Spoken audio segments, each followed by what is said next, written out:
Hi friends, welcome to Karthik Telugu news. ఇవాళ ration కార్డుల గురించి ఒక ఇంపార్టెంట్ అప్డేట్ న్యూస్ అయితే రావడం జరిగింది. దీని గురించి మరిన్ని విషయాలు ఈ వీడియోలో తెలుసుకుందాం. దయచేసి ఈ వీడియోని ఎక్కడ స్కిప్ చేయకుండా చివరి వరకు చూడండి ఫ్రెండ్స్. అలాగే మా ఛానల్ సబ్స్క్రైబ్ చేసుకుని మాకైతే ఒక సపోర్ట్ అయితే ఇవ్వండి.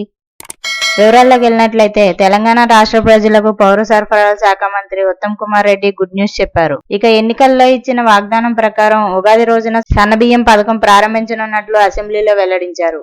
రేషన్ కార్డులకు రేషన్ షాపుల్లో బియ్యంతో పాటు నిత్యావసర సరుకులు కూడా ఇవ్వనున్నట్లు పేర్కొన్నారు. ఈ కార్యక్రమాన్ని సీఎం రేవంత్ రెడ్డి లాంఛనంగా ప్రారంభిస్తారని తెలిపారు.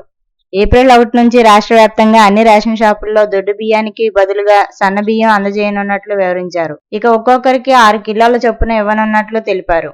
అయితే సన్న బియ్యంతో పాటు ఇచ్చే నిత్యావసర సరుకుల్లో ఏమేమి ఇస్తారో మాత్రం గోప్యంగా ఉంచారు. గతంలో నిత్యావసర సరుకుల కింద పంచదార, పప్పు, ఉప్పు, నూనె, గోధుమ పిండి, కిరోసిన్ ఇచ్చేవారు. అయితే ఇప్పుడు మారిన పరిస్థితుల దృష్ట్యా రేవంత్ సర్కార్ ఏం చేస్తుందనేది ఆసక్తికరంగా మారింది. ఇక ప్రస్తుతం తెలంగాణ రాష్ట్రంలో 91,19,268 రేషన్ కార్డులు ఉన్నాయి. ఇందులో లబ్ధిదారులు 2,82,77,859 మంది ఉన్నారు. ప్రస్తుతం ప్రభుత్వం దగ్గర ఉన్న సన్నబియ్యం నిల్వలు 4 నెలల వరకు సరిపోనున్నట్లు సమాచారం అందింది. సో ఫ్రెండ్స్, ఇది update news. Thank you friends. Thanks for watching this video.